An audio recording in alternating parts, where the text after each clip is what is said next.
अस्सलाम वालेकुम, नमस्कार, सत श्री अकाल एंड गुड इवनिंग। मैं हूँ अर्ज़ू काज़मी और आप हमेशा की तरह मेरे यूट्यूब चैनल पर हैं। हमारे साथ हैं जी रोहित शर्मा, जो कि जर्नलिस्ट है from Delhi. Thank you Rohit ji कि आज आप आए। Thank you so much. Thanks a lot for calling me, ma'am. Always a pleasure to talk to you.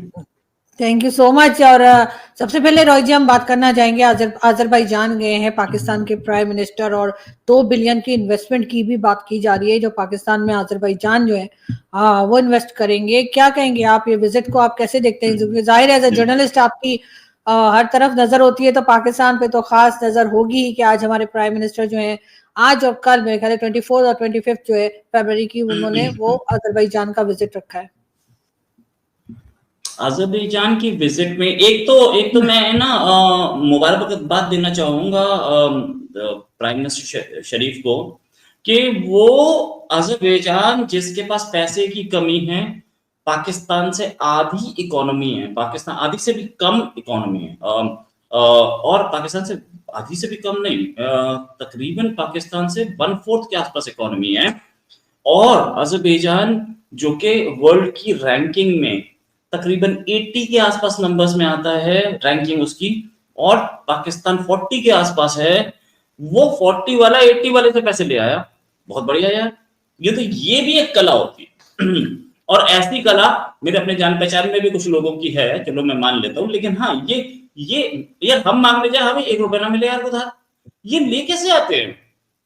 ये खूबी है। अब जहां तक बात ये कि अजरबैजान क्या कर रहे हैं, अजरबैजान अकेला ऐसा कंट्री है जिससे, मतलब अकेला तो नहीं, बहुत सारे और कंट्री, लेकिन अजरबैजान अकेला ऐसा कंट्री है जिससे इजराइल के डिफेंस रिलेशंस हैं और पाकिस्तान के भी। इजराइल अजरबैजान को हथियार दे, समझ रहे हैं? क्यों? क्योंकि अजरबैजान तुर्की के खिलाफ है। और यहां पर एक एक ऐसी चीज बनती है, ईरान के भी खिलाफ है अजरबैजान साहब। अजरबैजान जो है वो ईरान के भी खिलाफ है। तो इसके दो काम इसराइल के इकट्ठे होते हैं वहां से। वो अजरबैजान को सपोर्ट करके तुर्की के खिलाफ भी काम कर लेता है और ईरान के खिलाफ भी काम कर लेता है। पहली चीज ये वहां पहुंचे हैं अजरबैजान, क्या इसराइल और पाकिस्तान के बीच में एक ब्रिज बना रहे हैं। ये भी देखने वाली बात है। वैसे तो वो यहूद है और हनूद जो है उनसे पुरानी दुश्मनी है और हम कभी दोस्ती नहीं करेंगे, लेकिन दवाइयां चली जाती हैं, फल चले जाते हैं। एक ट्विटर पर लिखो, ट्विटर अकाउंट में था कि इसराइल के फल आए हुए हैं, पाकिस्तानी फल इसराइल पहुंचे हैं, वो मैंने सुना था। देन रिकॉर्ड्स में है कि पाकिस्तान और इसराइल बातचीत कर रहे थे। तीसरी चीज, अजरबैजान पहुंच के ये करना क्या चाहते हैं? अजरबैजान को हथियार दे रहे हैं, ठीक है, मैंने मान लिया अजरबैजान दे रहे हैं। उससे ऊपर कुछ हो रहा है क्या उस एरिया में घुस के? शहबाज शरीफ साहब अजरबैजान पहुंचे हैं, आर्मी चीफ लंदन पहुंचे हैं, कहीं इंटरनेशनल लेवल पे इनकी बातचीत चल रही है, किसी बड़े प्रोजेक्ट पे बातचीत चल रही है। हम देख रहे हैं कि यही नहीं डेप्यूटी प्राइम मिनिस्टर और फॉरेन मिनिस्टर उनकी भी मीटिंग्स चल रही है। तो कहीं एक बड़े रोल के लिए तैयारी हो रही है। क्या रोल है, क्या नहीं है, वी डोंट नो। लेकिन पाकिस्तान की इकोनॉमिक सिचुएशन देख के, फाइनेंशियल सिचुएशन देख के, पाकिस्तान की इकोनॉमी की खस्ता हाल देख के हमें लगता नहीं है कि किसी बड़े वेंचर पे पाकिस्तान इस समय हाथ लगा पाएगा। हाँ, अभी सुना कुछ दिन पहले बहुत सारा गोल्ड निकला था। लेकिन एक कंट्री, पाकिस्तान जैसे कंट्री, पाकिस्तान कोई छोटा कंट्री नहीं है यार। आप ये नहीं बोल सकते कि ठीक है पाकिस्तान $5 बिलियन $10 बिलियन से चल जाएगा, नहीं चलेगा यार। $10 बिलियन से भी नहीं चलेगा। ये स्टॉप गैप है। आपको 200-300, आप $300 बिलियन की इकोनॉमी हो, तो अभी 400 टच कर रहे हो, तो $400 बिलियन की इकोनॉमी अगर कोई है, 25 करोड़ लोग हैं खिलाने के लिए, तो ये $10-20 बिलियन, ये दिस इज पीनट्स। मजबूरी है, या बोलिए कि बहुत अफसोस की बात है कि पाकिस्तान को $2-3 बिलियन के लिए धक्के खाने पड़ रहे हैं।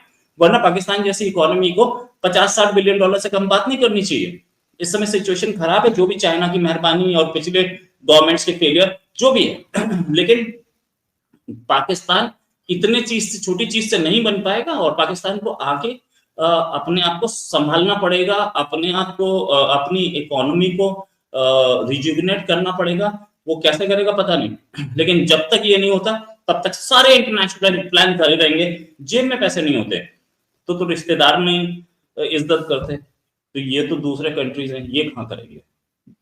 लेकिन सर अभी तो लोग जो जिस तरह की न्यूज आ रही है, मुझे नहीं पता कि कहाँ तक गवर्नमेंट ठीक बता रही है, लेकिन कोशिश ये की जा रही है कि इन्वेस्टमेंट आए लोन के बजाय। ये और बात है कि अभी तक कोई खास हमें आती हुई दिखाई नहीं दी है, एक तरह से लोन की ही बात की जाती है। लेकिन अगर आपको लगता है कि अगर इन्वेस्टमेंट आने लगे पाकिस्तान में, ये लॉ एंड सिक्योरिटी का जो इशू बना होता है, अगर इसको ये हैंडल कर लें और इन्वेस्टमेंट आए, तो क्या ये इस प्रॉब्लम में से निकल सकते हैं इकोनॉमी वाली?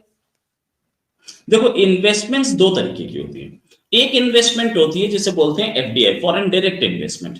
डायरेक्ट इन्वेस्टमेंट जो आती है वो आती है आपकी इकोनॉमी में। उसने आकर के इधर लगवाया, प्लांट लगाया, उसने फैक्ट्री लगाई, उसने प्रोडक्शन शुरू किया। एक आती है इनडायरेक्ट इन्वेस्टमेंट, वो डायरेक्ट इन्वेस्टमेंट नहीं, ये तो नाम से ही पता चल रहा है, मैंने कोई बहुत बड़ा ज्ञान नहीं दे दिया।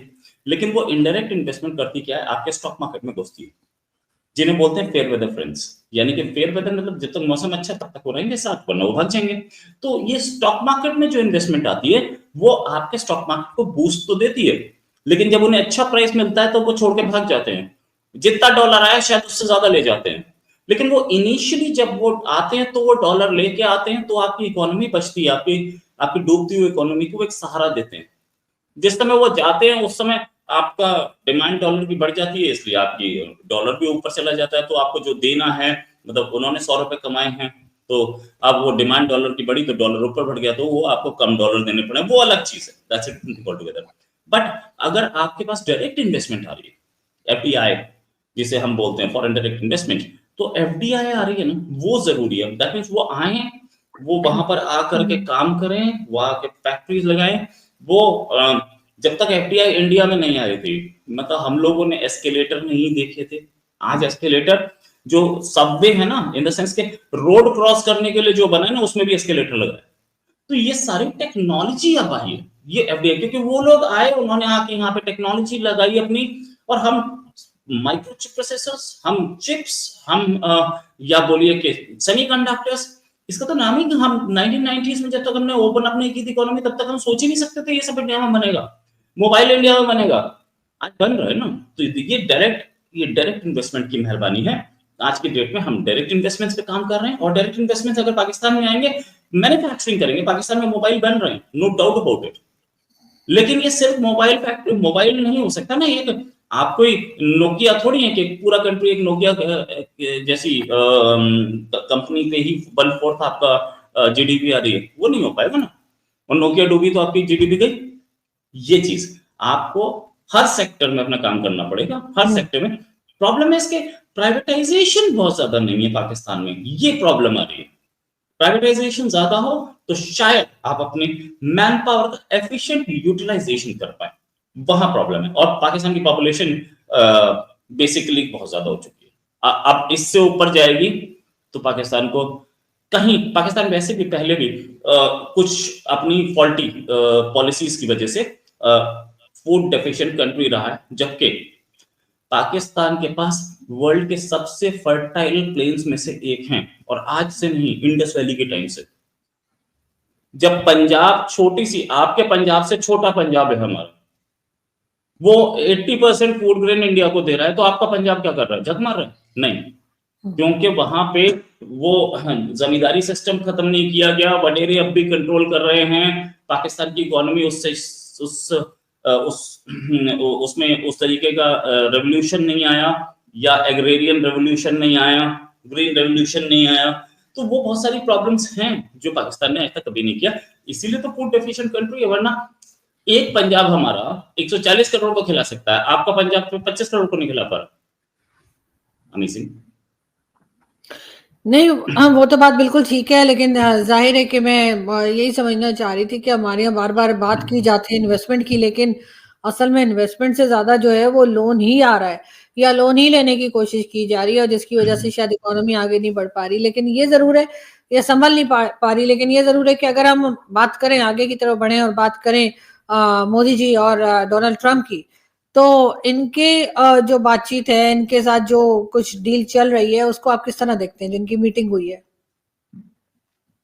Prime minister Modi and Donald Trump दोनों की जो मीटिंग्स हुई थी, उसमें से कुछ चीजें बहुत क्लियर सामने आई कि इंडिया को अमेरिका की जरूरत है और अमेरिका को इंडिया की जरूरत है। ये दोनों तो बहुत क्लियर है। एक चीज के वो हमारे ऊपर टैरिफ्स लगाएंगे, इंडिया उन पे लगाएगा कि नहीं लगाएगा वो बाद में पता चलेगा, लेकिन वो हमारे कुछ लोगों को वापस कर रहे हैं। ये बीच में छोटी मोटी दिक्कतें आती रहेंगी।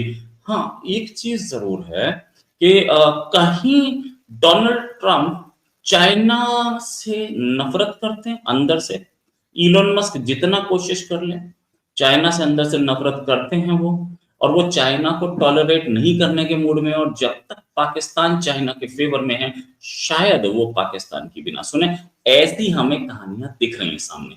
पाकिस्तान से रिलेशंस कैसे रहेंगे अभी ये मैं नहीं बोल रहा, आयशा सिद्दीका आगा ने बोला है कहीं पे कि अभी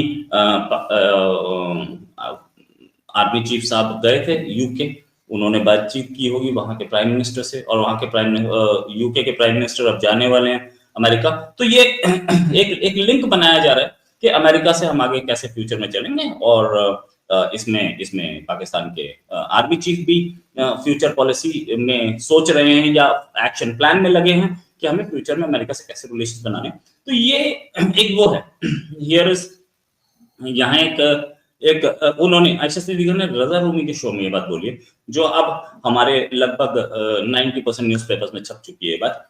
ये चीज कि कहाँ कैसे चलना है, पाकिस्तान कितने इनरोड्स बना पाएगा वॉशिंगटन में माफी चाहूंगा, ठंड का मौसम में थोड़ा गला डाउन हो जाता है। पाकिस्तान कितने इनरोड्स बना पाएगा, पाकिस्तान के सामने इंडिया खड़ा है। हालांकि अमेरिका बोल चुका है कि हम हाइफनेट नहीं करेंगे, लेकिन पाकिस्तान के सामने इंडिया तो खड़ा तो है।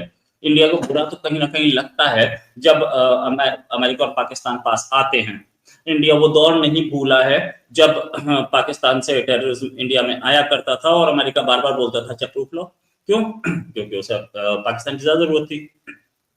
पाकिस्तान ने पूरा अपना न्यूक्लियर प्रोग्राम कर लिया और अमेरिका बार बार बोलता रहा हमें तो नहीं पता, वी डोंट नो, ऐसा कोई प्रोग्राम चल रहा है, वी डोंट नो, जबकि उन्हें सब कुछ पता था। तो ये चीजें हैं, ये चीजें हैं। F-16 डिलीवर किए गए, इंडिया को पता था। तो ये सारी चीजें हैं, लेकिन हाँ अब कुछ चेंज है। तो कहीं ये पूरी जो कॉन्फ़िगरेशन है इसमें पाकिस्तान कहाँ फिट होता है, पाकिस्तान खुद सोच रहा है कि क्या हम चाइना की ओर जा रहे हैं, या हम अमेरिका की ओर जा रहे हैं, या कहीं हम रशिया की ओर जा रहे हैं। ये सारी चीजें हैं। रशिया कितना तवज्जो दे रहा है, कितनी तरजीह दे रहा है। हाँ, एक चीज जरूर है कि यूक्रेन वॉर खत्म हो सकती है बड़ी जल्दी। पुतिन और ट्रंप दोनों की मीटिंग हो सकती है। और आज ही एक खबर आई कि पुतिन और ट्रंप दोनों अपने न्यूक्लियर आर्सेनल को 50% रिड्यूस कर सकते हैं। ये बड़ी खबर है। अगर ये दोनों अपने न्यूक्लियर आर्सेनल को रिड्यूस कर रहे हैं तो इसका मतलब ये है कि दोनों कोजी अप हो रहे हैं, दोनों दोस्ती बना रहे हैं, और दोनों दोस्ती बना रहे हैं तो कहीं ना कहीं एक काउंटर कर रहे हैं चाइना को। और अमेरिका कोशिश कर रहा है कि चाइना और पाकिस्तान की जो दोस्ती है, और सॉरी चाइना और रशिया की जो दोस्ती है, इसको कहीं ना कहीं तोड़ा जाए। क्या रशिया इस दोस्ती को तोड़ेगा? जरूर तोड़ेगा। क्यों? क्योंकि चाइना सही नहीं है, क्योंकि चाइना के मंसूबे सही नहीं है। चाइना जो है वो सबकी जमीन पे नजर रखता है। चाइना इंडिया की जमीन पे जैसी नजर रखता है, वैसे ही रशिया की जमीन पे भी नजर रखता है। रशिया के व्लादिवोस्टोक एरिया को अपना बताता है। और चाइना और रशिया की जो है वो बॉर्डर पे कॉन्फ्लिक्ट भी हो चुकी है। तो इस वजह से रशिया चाइना पे बिल्कुल ट्रस्ट नहीं करता है। तो कहीं अगर अमेरिका ने रशिया से दोस्ती बढ़ाई तो चाइना को धोखा देना, आई थिंक पुतिन के लिए सबसे पहला काम होगा कि वो चाइना को धोखा दे।